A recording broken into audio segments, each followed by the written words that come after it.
Salam sejahtera untuk para pemirsa di seluruh tanah air di Indonesia. Kami hari ini sangat senang sekali dapat hadir di tengah-tengah Anda, karena hari ini adalah hari yang sangat berbahagia untuk kami dan juga untuk Anda sekalian. Pada hari ini kami akan perkenalkan yaitu narasumber kami, ya, Bapak Adri Kaunang. Selamat ketemu lagi Pak ya hari ini.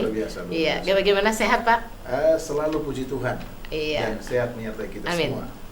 Baik, para pemirsa, hari ini adalah hari yang sangat senang sekali kami hadir tengah-tengah Anda, karena kami akan berbicara mengenai satu topik yang sangat luar biasa yang akan kami beritakan ini kepada Anda dan juga tentunya untuk kami sendiri di sini. Judul yang kami pilih adalah bergabung dalam pelayanan. Ya. Pak Adri, kalau kita berbicara mengenai bergabung dalam pelayanan, ada dua kata di sana, yaitu bergabung dan pelayanan. Kira-kira menurut Pak Adri, ini arti dari bergabung dan pelayanan ini apa satu kesatuan atau apa yang sebenarnya Pak arti dari kata ini? Terima kasih Bu Yuni, pertanyaan yang baik dan sangat menusuk bagi kita sebagai umat Tuhan yang ada di seantero dunia ini, seantero Indonesia yang kita cintai, negara kita yang tercinta. Pelajaran kita adalah pelajaran tentang surga. Bergabung itu bisa diartikan dengan kata negatif dan bergabung itu bisa diarahkan kepada kata positif.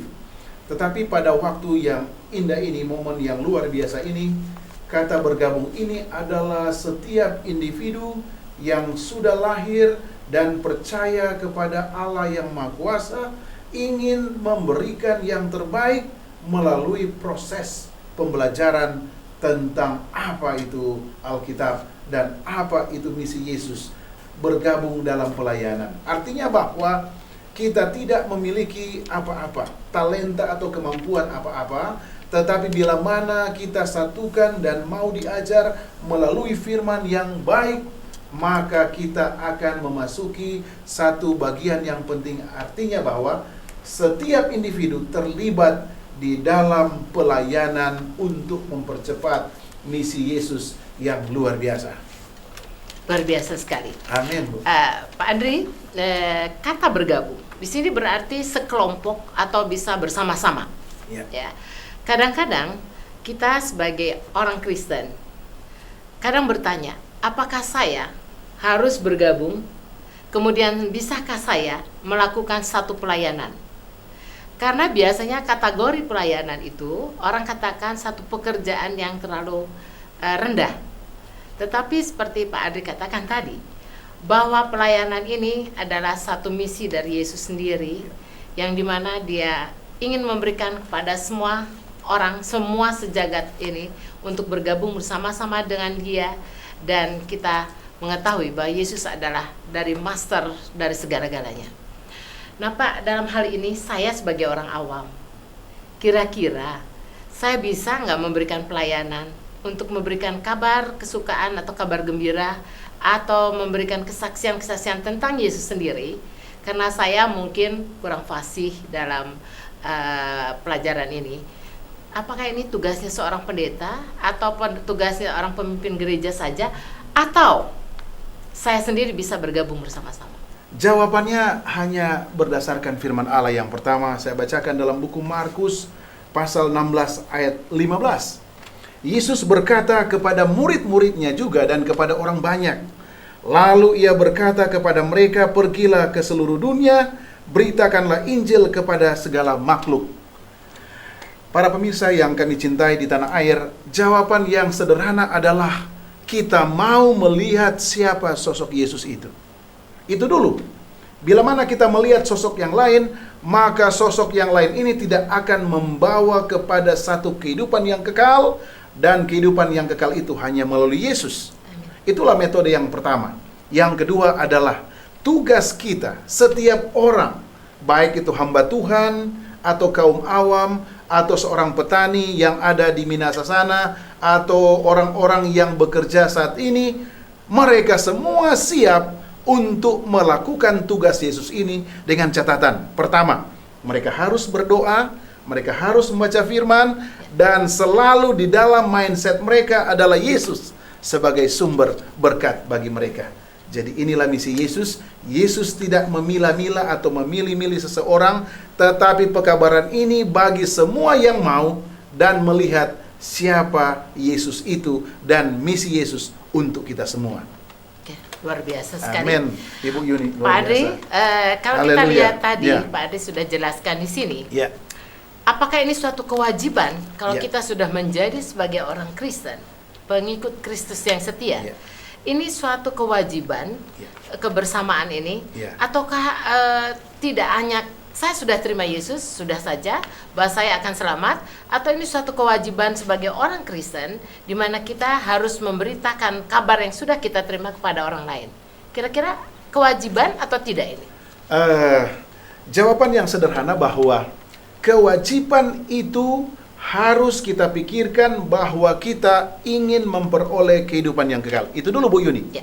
Bila mana saya dan saudara sebagai umat-umat Tuhan yang mengatakan, saya selalu mengatakan Yesus adalah juru selamat kita. Kewajiban kita adalah menggunakan metode Yesus. Di dalam buku Matius 23 ayat 11, Yesus katakan, barang siapa terbesar di antara kamu, hendaklah ia menjadi pelayanmu.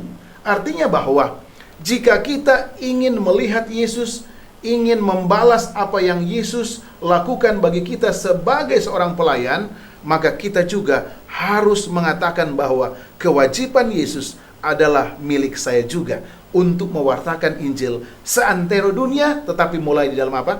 Rumah tangga saudara. Ingat, misi yang pertama adalah rumah tangga saudara. Kewajiban saudara adalah bagaimana mengatakan kepada suami, istri, anak-anak, hei, itu Yesus yang luar biasa. Ini adalah satu momentum yang baik sebagai rumah tangga yang mengatakan dalam Yesus kita bersaudara. Itu dulu, baru kita menjangkau kepada satu lini yang lebih luas, lebih besar. Oke. Terima kasih Pak Adri. Amin, Suatu Ibu Yuni. keterangan yang sangat luar biasa. Amin, sehingga puji Tuhan. membuka pikiran saya. Haleluya, Tapi haleluya. ada pertanyaan Iya. yang saya akan tanyakan Pak Adri begini Pak Iya. Adri. Saya sebagai orang awam, Iya. tentu saya harus melalui langkah-langkah. Iya. Bagaimana caranya Iya. saya untuk mengabarkan pekabaran ini dan melayani orang-orang dengan metode yang benar. Ya, Apakah dalam metode ini ada step-step atau langkah-langkahnya? Karena saya takut Pak Adri Iya. menanggung satu risiko bila mana saya tidak menguasai, kemudian saya memberikan pekabaran ini Iya. dan hanya sebatas yang saya tahu. ya, Kemudian ada pertanyaan-pertanyaan yang mungkin mereka ingin bergabung dengan kita, ingin Iya. share dengan kita, Iya. tapi ternyata saya takut untuk menjawabnya. Iya, iya. Nah, yang saya khawatirkan Iya. bahwa mereka bukan untuk datang mendengar lagi, tapi Iya. mereka akan meninggalkan apa yang saya sudah Iya. beritakan. Iya. Kira-kira Pak Adri di Iya. sini untuk menanggung risiko dalam kegagalan ya. supaya kegagalan itu berkurang, menjaga suatu keberhasilan. Ya. Apakah langkah-langkah yang harus saya ikuti supaya saya menjadi pelayan-pelayan yang benar, kemudian pelayan-pelayan yang berhasil untuk hal ini? Oke, terima kasih. Jawabannya dalam firman Tuhan. Dikatakan dalam buku Matius pasal 7, ayat yang ke-16 dan ayat yang ke-17. Dari buahnya lah kamu akan mengenal mereka. Dapatkah orang memetik buah anggur dari semak duri atau buah ara dari rumput duri? Ini berbicara tentang seorang leader atau pemimpin. Di dalam satu oikumene, satu kumpulan gereja, ada anak-anak Tuhan yang hidup di dalam satu tempat itu memiliki beberapa tingkatan. Ada hamba Tuhan, ada penatua-penatua, atau ada kaum awam yang tugasnya hanya datang, mendengar, dan pulang. Kita sebagai umat-umat Tuhan, Yesus katakan kita harus melihat buah-buah itu. Buah-buah itu adalah kita belajar dari Yesus, Sang Juru Selamat. Itulah sebabnya misi Yesus dalam Yohanes 3:16, tugas Yesus adalah untuk menyelamatkan apa? Semua orang, termasuk saudara yang sementara melihat kami-kami ini di dalam membawakan kabar baik tentang sorga melalui kesatuan di dalam pelayanan. Intinya adalah bahwa jika seorang pemimpin di dalam gereja itu mau menjadi pelayan sama seperti Yesus, dia harus memberikan kontribusi. Ingat, kontribusi ini bukan saja dalam bentuk harta, tetapi ide-ide apa yang sudah dia pelajari dari Alkitab yang suci ini, dia bisa bagikan kepada teman-temannya yang belum dan ingin belajar tentang kabar baik ini. Itu nomor satu. Proses belajar itu penting. Yang kedua, jika proses belajar ini sudah kita dalami bersama, maka kita harus memberikan hati dan pikiran kita, apa sih Yesus itu, apa motifnya, apa tujuannya bagi kita sebagai manusia. Dengan langkah kedua ini, maka langkah yang terakhir, otomatis kita mau bersama-sama bergabung di dalam misi Injil ini, dan akhirnya tidak ada kotak-kotak, tidak ada yang lebih jago, si pemimpin itu lebih hebat, tetapi kita semua hebat karena Alkitab yang membuat kita luar biasa. Itu dulu, Bu Yuni. Kasih Pak Ade. Kami diajarkan sini, setelah Pak Ade katakan tadi, bahwa kita memerlukan satu kerendahan hati ya Pak ya. Amin. Sini. Nah, saya lihat di sini juga, kadang-kadang banyak orang setelah ikut KKR dan lain sebagainya, kemudian tiba di jemaatnya, dia tidak berkobar lagi. Semangat itu hilang. Pada waktu KKR mungkin ya semangat itu berkobar-kobar. Tapi setelah itu semangatnya kemudian hilang. Ada satu pepatah mengatakan demikian. Bila kita dengar, kita akan lupa. Bila kita lihat, kita akan mengerti. Betul. Bila kita melakukan, maka kita akan tahu. Jadi prinsip itu yang seperti Pak Ade katakan tadi, langkah-langkah stepnya yang sangat luar biasa. Nah Pak Ade, di sini saya ingin melihat bahwa bagaimana kita cara bekerja sama. Kadang-kadang kita kan melihat, ini tugas pendeta, ini tugas tua-tua gereja, kita kan nggak ada apa-apanya. Nah sekarang bagaimana caranya pemimpin gereja ataupun gembala itu tahu akan talenta-talenta atau karunia-karunia yang ada di jemaatnya, sehingga bisa menyatu. Terima kasih Bu Yuni. Di dalam konsep leadership atau kepemimpinan, seorang pemimpin itu harus mengenal beberapa bagian penting. Ingat, yang menjadi roda perputaran bagaimana pekerjaan Tuhan itu akan maju bila seorang pemimpin itu harus belajar terhadap apa yang Yesus lakukan atau lifestyle Yesus. Saya percaya apa yang ada di dalam Matius 23 ayat 11, kata pelayan ini mencakup juga kepada karakteristik kita sebagai seseorang yang baik susah baik senang, tidak terpengaruh oleh cuaca apa saja, harus melihat metode Yesus, maka akan tercermin beberapa hal. Yang pertama adalah mendengar. Ingat, pemimpin itu harus siap untuk mendengar apa yang ada di dalam hati murid-murid yang ada di dalam satu tempat atau gereja. Kita contohkan, bila mana orang-orang yang ada di dalam gereja itu mau menceritakan semua yang dia inginkan, seorang pemimpin ini harus siap. Peran pemimpin nomor satu, Bu. Pertama adalah mendengar. Yang kedua adalah empati, mengerti perasaan orang lain. Kita adalah satu gabungan. Tadi judul kita adalah gabungan, ya. Gabungan ini artinya bahwa Ibu Yuni memiliki talenta. Kawan-kawan yang sementara menonton kita juga memiliki talenta. Namun talenta itu belum kita gabungkan di dalam misi Yesus untuk mengabarkan Injil. Ingat, kalau kita lihat Liga Inggris saat ini, setiap orang dan setiap pemenang memiliki tim yang solid. Ingat, kita adalah tim yang solid bila mana kita mau melakukan langkah-langkah yang sudah dilakukan oleh Yesus. Yesus selalu empati, mengembangkan, mengerti perasaan orang lain, sehingga apa? Dia kadang-kadang menyembuhkan, kadang-kadang memberi makan orang. Ini adalah falsafah filosofi hidup yang harus dipahami sebagai umat-umat yang ingin diselamatkan bila mana Yesus datang, atau ingin menjadi murid Yesus dalam proses belajar sehari-hari, sehingga tidak ada apa?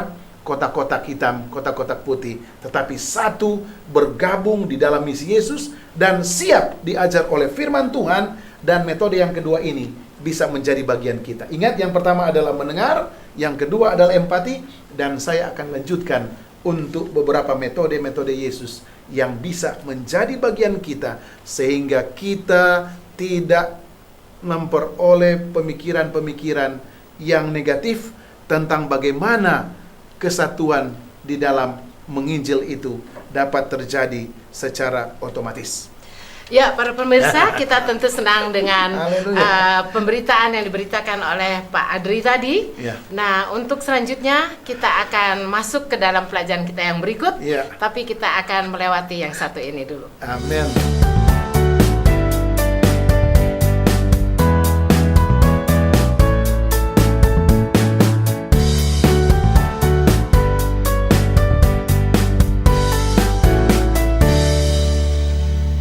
Baik para pemirsa yang kami kasihi, kita kembali kepada acara kita dan pembahasan kita untuk hari ini.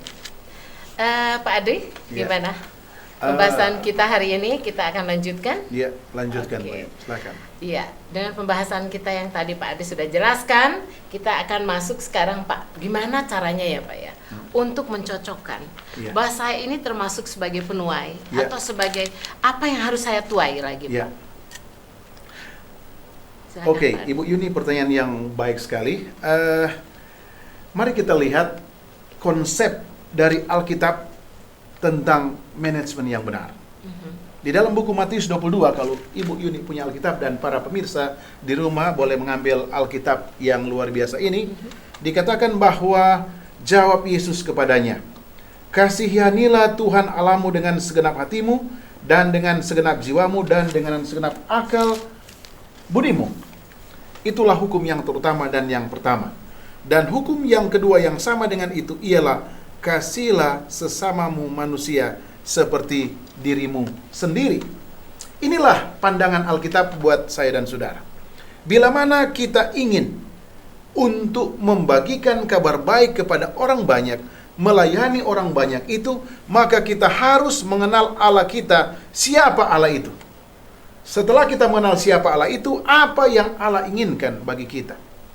Konsep yang pertama adalah bila mana kita sudah menyatu, bergabung untuk mengasihi Allah, karena Allah mengasihi kita melalui Yesus, maka otomatis kasih penginjilan itu akan kita praktekkan kepada orang-orang yang belum mendengar akan kabar baik ini.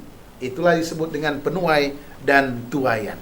Kasih kepada Allah yang pertama, melalui pembelajaran firman ini dengan sekuat tenaga, mengundang kuasa Roh Kudus, dan pemahaman ini menjadi tolak ukur bagi kita untuk membawakan kabar baik.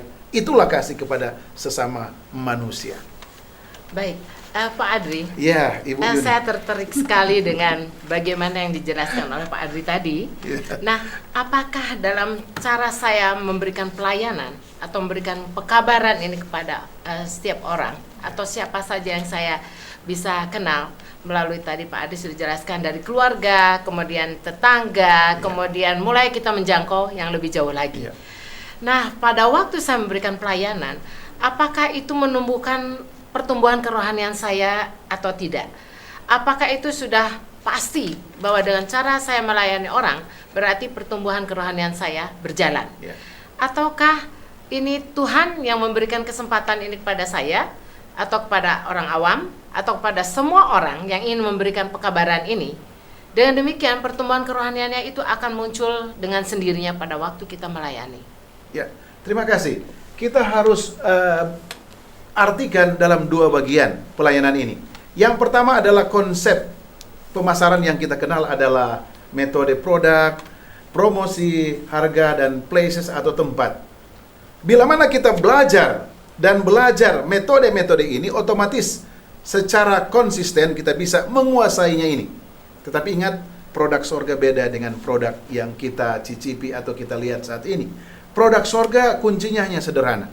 Bila mana kita berdoa dan kuasa Allah akan masuk di dalam kehidupan kita, kuasa kita buang jauh-jauh, maka metode ini akan menjadi berkat bagi kita. Otomatis kita akan dikuatkan bukan untuk memamerkan kemampuan kita, Bu Yuni, tetapi untuk memamerkan siapa Allah itu sebenarnya. Sehingga lifestyle kita di dalam pelayanan penginjilan akan datang secara berturut-turut, secara tidak putus-putusnya, dan tidak pernah patah semangat, karena kita sudah memiliki satu kekuatan melalui polesan Roh Kudus. Inilah yang menjadi formula bagi kita sebagai anak-anak Tuhan yang ingin menjadi pelayan, sama seperti yang Yesus lakukan pada zaman dahulu. Iya, sangat luar biasa Pak Adri. Kalau tadi mungkin tidak sama dengan marketing yang ada ya, dimana katakan tadi ada people, ada produk, ada place-nya, dan ada price ya. Memang di sini sangat kita bangga bahwa Yesus mau memakai kita yang sebetulnya tidak ada artinya. Betul, kita ini nothing, tetapi Dia adalah seorang master yang untuk semuanya. Nah, kadang-kadang kita mengikuti Yesus itu mungkin mudah, ya. Mengikuti Yesus, menerima Yesus dulu lah pertama mudah, karena gratis. Ya. Kemudian kita ingin melayani Yesus, kita harus meninggalkan sesuatu. Amen. Tapi yang paling berat Pak, kalau kita ingin mengikuti Dia, harus kita tinggalkan semuanya. Nah ini kadang-kadang suatu pertentangan atau suatu pertanyaan yang ditakuti oleh semua manusia. Amen. Ya, pada waktu harus meninggalkan segalanya karena betul. Yesus. Nah Pak, di sini untuk hal itu kita harus mewujudkan yaitu satu keharmonisan ya, melalui keterlibatan antara leader dengan anggotanya. Nah, bagaimana gaya seorang leader yang baik? Apakah dia perlu karisma yang tinggi? Apa dia harus peka terhadap anggotanya? Atau apakah yang harus dia lakukan supaya kebersamaan ini mewujudkan satu keharmonisan yang luar biasa? Oke, terima kasih. Jadi saya tertarik dengan pertanyaan Ibu tentang leader. Ingat, leader atau pemimpin guru besar kita adalah Yesus. Pelajaran ini buat kita semua para pemirsa yang ada di tanah air, bahwa bila mana kita ingin ke surga, kita harus belajar kepada mastermind kita adalah Yesus Kristus. Karena hanya Yesus yang sanggup melakukan hal ini, dan kita adalah pewaris-pewarisnya. Masalah risiko sangat menarik. Sebagai seorang pemimpin yang ada di gereja, kita harus menjadi pemimpin itu bukan karena kita pinter. Ingat, banyak contoh orang yang mengandalkan kepintarannya hanya sementara. Tetapi biarlah kita menjadi pemimpin adalah pemimpin yang benar-benar memimpin orang lain untuk melayani orang itu menjadi pewaris-pewaris kerajaan sorga. Itu nomor satu. Yang kedua, Yesus menggunakan metode yang sangat sederhana. Mengapa kita harus takut bila mana kita mengikuti Yesus? Yesus katakan kepada Petrus, "Hai Petrus, tinggallah sifat lama Anda sebagai penjala ikan. Aku akan menggunakan engkau sebagai apa? Penjala-penjala manusia." Ingat, orang-orang yang ada di Indonesia Timur sana rata-rata setiap pagi saya lihat, setiap malam selalu memiliki talenta untuk mencari ikan. Mereka sangat senang sekali Bu Yuni bila mana pulang dan disambut oleh keluarga mereka, masyarakat di desa itu, mereka membawa banyak ikan. Saudara dan saudari pemirsa yang ada di tanah air, bila mana kita ingin memperoleh kehidupan yang kekal, belajarlah kepada pemimpin kita, Yesus Kristus. Yesus sudah mempersiapkan satu upah atau reward bagi kita sebagai anak-anak Tuhan, bila mana kita mendahulukan kerajaan Allah yang utama. Memang kadang-kadang kalau kita melayani Tuhan, pulang rumah ekonomi, masalah-masalah lain akan timbul. Tetapi apa yang dikatakan oleh Matius 6 ayat 33, carilah dahulu kerajaan Allah, maka sekaliannya akan ditambahkan. Bu Yuni, bukan juga kita bermalas-malas. Ingat, Yesus mengajarkan kita, Alkitab mengajarkan kita di dalam buku Amsal, kita harus belajar apa? Pada semut. Tetapi proses belajar itu adalah mendahulukan Yesus, baru Yesus mendahulukan apa yang kita butuhkan. Itu dulu konsep. Jadi tidak perlu takut Bu Yuni. Yesus akan mempersiapkan apa yang saudara inginkan. Terlebih adalah kerajaan surga. Baik Pak Adri, satu penjelasan sangat luar biasa. Amin. Di sini menggugah hati saya juga. Dan Pak Konang, kalau begitu setelah tadi dijelaskan ke semuanya, saya mempunyai satu pemikiran. Berarti Yesus mempunyai harapan kepada setiap umatnya untuk melakukan pekerjaan-pekerjaan yang telah Ia berikan, percayakan kepada kita. Amen. Dan kemudian kita harus sanggup melakukannya. Dan tadi Pak Kawanang sudah jelaskan bahwa kesanggupan kita telah diberikan melalui Roh Kudus.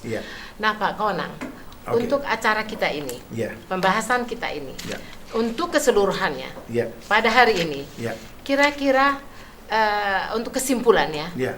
bagi kita semua yang mendengar pada saat ini, kesimpulan itu mungkin Pak Kawanang bisa utarakan secara keseluruhannya, supaya kita pada hari ini menerima berkat-berkat rohani yang sangat luar biasa. Terima kasih para pemirsa yang ada di tanah air. Pertanyaan dari Ibu Yuni sangat luar biasa, dan kami percaya bahwa bila mana ada Roh Kudus bersama dengan kita, maka tidak ada yang impossible. Semua adalah possible dalam Yesus Kristus. Kita lihat kunci yang pertama. Sebagai ringkasan, gabungan kita untuk melayani adalah satu merger idea antara Yesus dan manusia. Yang harus kita pahami adalah Yesus mau turun dari sorga untuk melayani saya dan saudara. Saudara, tinggalkan pemikiran-pemikiran bahwa kita akan tetap di dunia yang penuh dengan dosa ini. Kita akan berpindah ke satu tempat yang lebih luar biasa, adalah Yerusalem baru. Itulah yang kita idam-idamkan sebagai insan manusia yang tidak memiliki apa-apa. Yang kedua, mari kita hindarkan konflik yang ada di dalam satu rumah tangga gereja, satu rumah tangga bangsa dan negara. Kita tinggalkan ego kita masing-masing, karena melayani itu adalah salah satu filosofi Yesus. Bila mana kita melayani, maka tidak ada konflik antara dua orang atau beberapa kelompok, karena ego kita turunkan sedikit dan gantinya dengan kasih Yesus yang luar biasa. Yang berikut adalah, marilah kita menjadi pemimpin-pemimpin yang setia di dalam rumah tangga, di dalam gereja, dan terlebih memimpin umat-umat yang belum mengenal Yesus untuk diantar menuju kepada Yesus melalui belajar dalam pelajaran yang indah ini adalah melalui firman Tuhan. Yang berikut adalah apa yang dikatakan di sini. Salah satu tolak ukur bagi kita umat yang sisa, umat-umat yang ingin mengatakan Yesus adalah Tuhanku, adalah dikatakan, ini aku, utuslah aku. Saudara dan saudari, Yesus mengajak kita bukan untuk hal yang sementara. Amin. Tetapi Yesus akan membawa kehidupan kita yang ingin bergabung dengan Yesus untuk menjadi murid Yesus, memuridkan orang lain untuk menjadi warga negara surga. Para pemirsa yang kami cintai, berapa banyak dari saudara yang mengatakan amin dan mau mengikuti Yesus, bukan mengikuti manusia, karena Yesus akan membawa kita kepada satu ketentraman abadi yang tidak pernah dirasakan, yang tidak pernah dilihat, yang tidak pernah dicicipi, karena Yesus adalah guru besar kita. Kiranya Yesus selalu menjadi lifestyle bagi saudara, tabiat saudara setiap saat, karena hanya Yesus adalah harapan, pengharapan kita satu-satunya. Ibu Yuni, inilah perasaan-perasaan para pemirsa. Amin. Tentunya kita doakan mereka, kita saling menguatkan, Amin. kita saling mendorong mereka untuk membaca firman Allah, firman yang kudus dan suci ini, karena Alkitab ini adalah milik bersama, bukan milik individu. Yesus ada di dalam firman ini. Roti hidup yang tidak pernah habis ada di dalam kehidupan atau firman yang menceritakan tentang Yesus. Akhir kata, Bu Yuni, dengan demikian selesailah apa yang kita sudah pelajari, bagaimana bergabung bersama-sama untuk menjadi murid, menyatukan talenta-talenta kita, dan siap untuk melayani sesama kita, karena itu adalah apa? Konsep dan model Yesus. Baik Pak Adri, dengan keterangan yang begitu jelas membuat saya rasa pemirsa juga di seluruh Amin. Nusantara, Haleluya. seluruh Puji Indonesia Tuhan. pada saat ini akan berani mengatakan bahwa inilah aku, utuslah aku. Amin. Satu kata, satu tantangan untuk kita semuanya. Dan baik, sebelum kita mengakhiri acara kita ini, saya minta Pak Adri Kawanang untuk membawakan dalam doa. Iya. Para pemirsa, saya ajak kita untuk berdoa sejenak.